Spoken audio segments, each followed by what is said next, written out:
Hello friends, എല്ലാവർക്കും നമസ്കാരം. ഞാൻ നിങ്ങളുടെ സ്വന്തം ചേരിയാണ്. ഗീതുവിൻ്റെയും ഗോവിന്ദൻ്റെയും നാളത്തെ കഥയിലേക്ക് അവർക്കും സ്വാഗതം. അപ്പോൾ ഇന്നത്തെ എപ്പിസോഡ് അവസാനിക്കുന്ന സമയത്ത് രണ്ടും കൂടി ഫൈറ്റ് നടന്നുകൊണ്ടിരിക്കുകയായിരുന്നു. ചങ്കെടുത്ത് കാണിച്ചാലും ചെമ്പരത്തിപ്പൂ എന്ന് പറയുന്ന കണ്ണാടിയിൽ നോക്കി ഓരോ ചേഷ്ടകൾ കാണിക്കുന്ന ഗീതുവിനെ കണ്ടിട്ട് ഇങ്ങനെയൊക്കെ പറഞ്ഞുകൊണ്ട് ഗീതു ഓരോന്ന് കാണിച്ചു കഴിയുമ്പോഴേക്കും നീ നിന്റെ ഈ ഓരോ ചേഷ്ടകളൊക്കെ കണ്ടു കഴിഞ്ഞിട്ടുണ്ടെങ്കിൽ അത് വീഡിയോ എടുത്ത് കൊടുത്താൽ ഏത് ജഡ്ജിയും പറയും നിനക്ക് വട്ടാന്ന്. വീഡിയോ എടുക്കാൻ നിങ്ങളുടെ രണ്ടാനമ്മേനെ കൂട്ടി ഇങ്ങോട്ട് വരാൻ, അവരെ കട്ടിലടിയിൽ ഒളിച്ചിരുത്താനായിട്ട് ഇങ്ങനെ ഗീതു പറഞ്ഞു കഴിഞ്ഞപ്പോഴേക്കും പിന്നെ എൻ്റെ അമ്മ എത്ര ചീപ്പൊന്നുമല്ല, പിന്നെ നിങ്ങളുടെ അമ്മ എത്ര ചീപ്പാന്ന് അറിയാലോ. കാരണം സ്വന്തം മരുമകളുടെ ഒപ്പം അമ്മായിയമ്മ ഒപ്പിട്ടുകൊണ്ട് പോയതാണ് കോടതിയിലേക്ക്. പിന്നെ സ്വന്തം മരുമകള്, നീ വെറും കോൺട്രാക്റ്റ് അല്ലേ, ഒറിജിനൽ അല്ലല്ലോ. അമ്മയ്ക്ക് അറിയത്തില്ലായിരുന്നല്ലോ ആദ്യം ഒന്നും ഒറിജിനൽ ആയിരുന്ന ഈ കോൺട്രാക്റ്റ് ആയിരുന്നെന്ന്. ഒറിജിനലാന്ന് വിശ്വസിച്ചിരുന്ന കാലത്ത് അമ്മ നിന്നെ സ്നേഹിച്ചിട്ടില്ലേ, ഒത്തിരി സ്നേഹിച്ചിട്ടില്ലേ? അതൊക്കെ എന്താ നീ അങ്ങോട്ട് മറന്നു പോയോ? അമ്മ നിന്നെ കൈവെള്ളക്കകത്തല്ലേ കൊണ്ട് നടന്നുകൊണ്ടിരുന്നത്. അത് കഴിഞ്ഞ് ഭദ്രൻ്റെ മകളാണെന്ന് അറിഞ്ഞിട്ട് കൂടി നിന്നെ എങ്ങനെയാണ് അമ്മ കണ്ടുകൊണ്ടിരുന്നത്? നിന്റെ അമ്മ നിന്നെ കണ്ടുകൊണ്ടിരുന്ന ആ ഒരു നല്ല രീതിയിൽ മാത്രമാണ്. പക്ഷെ നീ എന്ന് ഈ ഒരു കോൺട്രാക്റ്റാണ് അമ്മയ്ക്ക് മനസ്സിലായോ, അന്ന് തീർന്നു നിന്നോടുള്ള എല്ലാ അമ്മയുടെ സ്നേഹവും. പിന്നെ അമ്മ എന്തിനാ വെറും കോൺട്രാക്ട് മരുമകളായി നിന്നെ സ്നേഹിക്കണം എന്ന് പറയുന്നതിൽ എന്താ അർത്ഥം? എൻ്റെ ജീവിതത്തിൽ നിന്ന് നീ പോകണമെന്ന് പറയുന്നത് എൻ്റെ നന്മയ്ക്ക് വേണ്ടിയിട്ടല്ലേ? അയ്യോ, എൻ്റെ നന്മ ആഗ്രഹിക്കുന്ന ഒരു രണ്ടാനം എന്നെ കൊണ്ട് കൂടുതലൊന്നും പറയിപ്പിക്കരുത്. അവരാഗ്രഹിക്കുന്ന അവരുടെ മക്കളുടെ ആ ഒരു നന്മ മാത്രമാണ്. നിങ്ങൾ അവരുടെ മോനല്ല എന്ന് പറഞ്ഞു കഴിഞ്ഞപ്പോഴേക്കും അത് നീയാണോ തീരുമാനിക്കുന്നത്? ഞാനല്ല തീരുമാനിക്കുന്നത്, ദൈവമാണ് തീരുമാനിച്ചത്. നിങ്ങൾ അവരുടെ മോനൊന്നും അല്ലല്ലോ എന്ന് ചോദിച്ചു കഴിഞ്ഞപ്പോഴേക്കും സ്ഥാനം കൊണ്ട് എൻ്റെ അമ്മ തന്നെയാണ്. അവരുടെ മക്കളെയൊക്കെ കൂടുതൽ അവരെന്നെ സ്നേഹിക്കുന്നുണ്ട്. ഇതൊന്നും നിനക്ക് പറഞ്ഞാൽ മനസ്സിലാവത്തില്ല. അപ്പം മനസ്സിലാവാത്തത് എനിക്കല്ല, നിങ്ങൾക്കാണ്. ഒരു കാലത്ത് മനസ്സിലാവത്തില്ല. നിങ്ങളുടെ മൂക്ക് പല്ലു വന്നാലും മനസ്സിലാവത്തില്ല. അപ്പം പിന്നെ എന്തിനാണ് എന്നോട് ഈ പറയാൻ നിൽക്കണത്?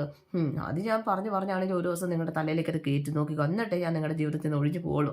അപ്പോൾ അതുവരെ ഒഴിയാപാതയായിട്ട് ഇങ്ങനെ നിൽക്കുമല്ലേ? അയ്യോ, എന്നാൽ ഞാൻ എല്ലാം വിശ്വസിച്ചു, ഒന്ന് ഒഴിഞ്ഞു തരാമോ? അങ്ങനെ എന്നെ പറ്റിക്കാൻ നോക്കണ്ട എന്ന് പറഞ്ഞ് ഗീതു ഫോൺ എടുത്തുകൊണ്ട് അങ്ങോട്ട് പോവാണ് കേട്ടോ. ആ സമയത്താണ് നമ്മുടെ കിഷോർ ഗീതുവിനെ വിളിക്കുന്നത്.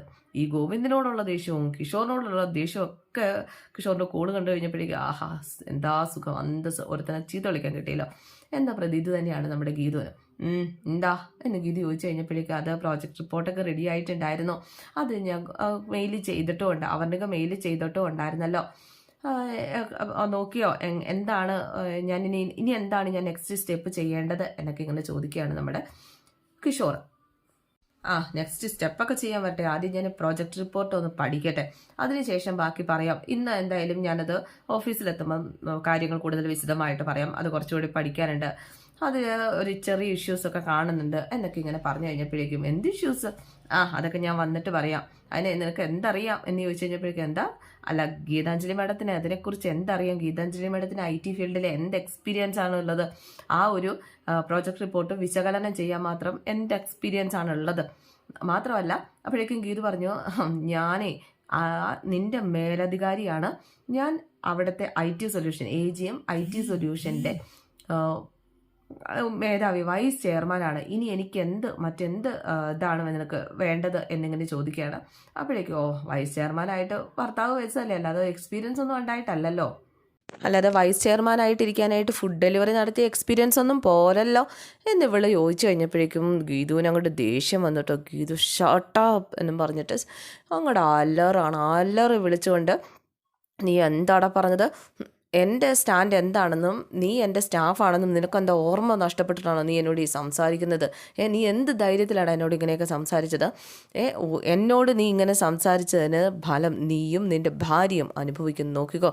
നീ അങ്ങോട്ടേക്ക് വാ, ഞാൻ കാണിച്ചു തരാം എന്നൊക്കെ പറഞ്ഞിട്ട് നമ്മുടെ ഗീതു അങ്ങനെ കിഷോർ അങ്ങോട്ട് പേടിച്ച് ഫോൺ വെച്ചു കേട്ടോ. കിഷോർ പേടിച്ച് ഫോൺ വെച്ച് കഴിഞ്ഞിട്ട് വർണ്ണികയോട് കാര്യം പറഞ്ഞു. ഇല്ലെങ്കിൽ അവിടെ ചെന്ന് കഴിയുമ്പോഴേക്കും ചോദിച്ചു കഴിഞ്ഞിട്ടുണ്ടെങ്കിൽ മറുപടി ഇല്ലാണ്ട് നിൽക്കേണ്ട വരില്ലേ? കാരണം അവരുടെ മുന്നിൽ വെച്ചിട്ടായിരിക്കും ചീത്ത പറയണത്. എന്തിന് ഗീതുവിനെ വിളിച്ചു എന്നൊരു ചോദ്യം വരും. അപ്പോൾ ഇത് പറയണം എന്തായാലും. അങ്ങനെ നമ്മുടെ കിഷോർ കാര്യം പറയാം കേട്ടോ. അതിനു മുമ്പ് നിങ്ങളെല്ലാവരും ഇപ്പോൾ കണ്ടുകൊണ്ടിരിക്കുന്ന എല്ലാവരും ഒന്ന് ജസ്റ്റ് ഒരു ലൈക്ക് ചെയ്തിട്ട് കാണാവോ പ്ലീസ്? ഒരു ലൈക്ക്, വേറൊന്നും കൊണ്ടല്ല, നിങ്ങൾ ഓരോരുത്തരും ചെയ്യുന്ന ആ ഒരു ലൈക്ക് കൊണ്ട് നമ്മുടെ വീഡിയോസ് കയറി പോവുകയാണ് ചെയ്യുന്നത്. നിങ്ങൾക്കറിയാമല്ലോ നമ്മുടെ ഈ ഒരു ചാനൽ എന്ന് പറഞ്ഞിട്ടുണ്ടെങ്കിൽ ഇടയ്ക്ക് വെച്ചിട്ട് കുറേ നാൾ വീഡിയോ ചെയ്യാതിരുന്നൊരു ചാനലാണ്. അപ്പോൾ ആൾക്കാരിലേക്ക് എത്തുന്നില്ല, ഈ ചാനൽ റെക്കമെൻഡേഷനിലൊന്നും പോകുന്നില്ല. അപ്പോൾ കാണുന്നവർ ലൈക്ക് ചെയ്താൽ മാത്രമേ പോവുള്ളൂ, എന്നാലേ പഴയ പോലെ നമുക്ക് വ്യൂസൊക്കെ കിട്ടുള്ളൂ കേട്ടോ. അപ്പോൾ ദയവ് ചെയ്ത് എല്ലാവരും ഒന്ന് ലൈക്ക് ചെയ്യണേ, എന്നിട്ട് കണ്ടോ കേട്ടോ.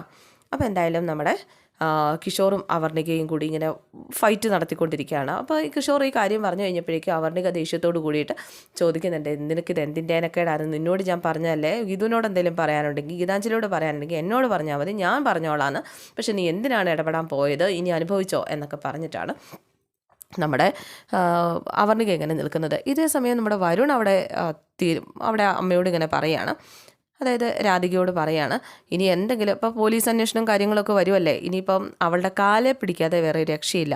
ഒരു കാര്യം അമ്മയ്ക്ക് രക്ഷപ്പെടാൻ ഒറ്റ വഴിയേ ഉള്ളൂ, അവളുടെ കാല് പിടിക്കുക. ഭദ്രന് വിലാസിനിയൊക്കെ കൈവിട്ടു എന്ന് രാധികയ്ക്ക് മനസ്സിലായി. രാധിക അത് വരുണിനോട് പറയുകയും ചെയ്തു. അപ്പോൾ ഇനി അവളുടെ കാല് പിടിക്കുക, ഗീതുവിൻ്റെ കാല് പിടിച്ചിട്ട് കേസ് ഒന്ന് ഊരിത്തരാൻ പറയുക, അല്ലാതെ വേറെ വഴിയൊന്നുമില്ല എന്നിങ്ങനെ പറയുകയാണ്. എന്നാൽ അവളുടെ കാലെങ്കിൽ കാല് ജസ്റ്റ് കണ്ട് സംസാരിച്ച് നോക്കാം എന്ന് പറഞ്ഞിട്ട് രാധിക ചെന്ന് സംസാരിക്കുകയാണ്. രാധിക ചെന്ന് സംസാരിച്ച് കഴിഞ്ഞപ്പോഴേക്കും രാധിക എടുത്തിട്ട് പൊരിച്ചുകൊണ്ട് ഗീത പറഞ്ഞു, നിങ്ങൾക്കും ഈ കുടുംബത്തിലെ വേണ്ടി വന്ന ഗോവിന്ദ് സാറിനും എതിരെ വരെ മൊഴി കൊടുത്തിട്ടാണേലും ശരി, നിങ്ങൾ മാത്രമല്ല ഈ കള്ളവപ്പിട്ടത്, അത് ഗോവിന്ദ് സാർ കൂടി അറിഞ്ഞിട്ടാണെങ്കിൽ ഗോവിന്ദ് സാറിനെതിരെയും ഞാൻ മൊഴി കൊടുത്തിട്ടാണെങ്കിലും ശരി, നിങ്ങളെ പൂട്ടാനുള്ളത് ഞാൻ പൂട്ടിയിരിക്കും, നോക്കിക്കോ, കാല് പിടിക്കാൻ വേണ്ടി വന്നിരിക്കുക എന്നൊക്കെ പറഞ്ഞിട്ട് ഇവൾ ഊടുപാടെ ചീത്ത പറയുക കേട്ടോ. ചിരിച്ചു കളിയാക്കുകയൊക്കെ ചെയ്യാണ്. അപ്പോൾ ഇത് ഗോവിന്ദ് കേൾക്കുകയൊക്കെ ചെയ്തു. ഗോവിന്ദ് കേട്ടു എന്ന് മനസ്സിലായതിൻ്റെ അധികം അമ്മയുടെ കണ്ണൊക്കെ അങ്ങോട്ട് നിറഞ്ഞു കേട്ടോ. കണ്ണൊക്കെ അങ്ങ് നിറഞ്ഞ് ആകെ സങ്കടപ്പെട്ട് അകത്തേക്ക് കയറി പോവുക. എൻ്റെ അമ്മയെ നീ സങ്കടപ്പെടുത്തിയല്ലേ എന്നും ചോദിച്ചുകൊണ്ട്, നിങ്ങളുടെ അമ്മയെ സങ്കടപ്പെടുത്തിയത് മറ്റൊന്നിനും അല്ല, നിങ്ങളുടെ അമ്മ ചെയ്ത തെറ്റ് തന്നെയാണ്, എനിക്ക് സംശയമുണ്ട് നിങ്ങളും കൂടെ അറിഞ്ഞിട്ടാണോ ഒപ്പിടിപ്പിച്ചതെന്ന്, ഞാൻ അങ്ങനെയാണെങ്കിൽ നിങ്ങൾക്കെതിരെ ഞാൻ മൊഴി കൊടുക്കും എന്നൊക്കെ പറഞ്ഞു കഴിഞ്ഞപ്പോഴേക്കും, നീ മൊഴി കൊടുക്കണേ, നീ മൊഴി കൊടുക്കുക, ഇങ്ങനെ നാണം കെട്ട് ഞാൻ ജീവിച്ചിരിക്കുന്നതാണെന്ന് നീ വിചാരിച്ചിരിക്കുന്നത്, അറക്കൽ മാധവൻ്റെ ചോരയാണ് എൻ്റെ ഞരമ്പുകളിൽ ഓടുന്നത്, അങ്ങനെ അഭിമാനത്തിൻ്റെ പേരിലാണ് ചെയ്യാത്ത തെറ്റിന്, നിൻ്റെ അച്ഛൻ ചെയ്ത തെറ്റിന് എൻ്റെ അച്ഛൻ ഇല്ലാണ്ടായത് ആ അഭിമാനത്തിൻ്റെ പേരിൽ മാത്രമാണ്. എൻ്റെ അച്ഛൻ്റെ പാത പിന്തുടരാൻ എനിക്കൊരു മടിയില്ല. എൻ്റെ അച്ഛനെ നിൻ്റെ അച്ഛൻ കാരണം മരിച്ചു പോയെങ്കിൽ നീ കാരണമായിരിക്കും മരിച്ചു പോകുന്ന ഈ ഭൂമിയിൽ നിന്ന് പാടെ ഇല്ലാതാവുന്നത്, അത് കണ്ടാലും നിനക്ക് സമാധാനമാവുള്ളെങ്കിൽ ഞാൻ കാണിച്ചു തരാടി എന്നൊക്കെ പറഞ്ഞ് ഗോവിന്ദ് അങ്ങ് പോവാട്ടോ. അത് കേട്ട് കഴിഞ്ഞപ്പോഴേക്കും ഗീതു അങ്ങ് വല്ലാണ്ടായി. അപ്പോൾ ഇതൊക്കെയാണ് ഇന്നത്തെ വിശേഷം. എല്ലാവർക്കും ഇഷ്ടമായി എന്ന് വിചാരിക്കുന്നു. ലൈക്കിൻ്റെ കാര്യം മറക്കല്ലോ കേട്ടോ. C you again. Thank you.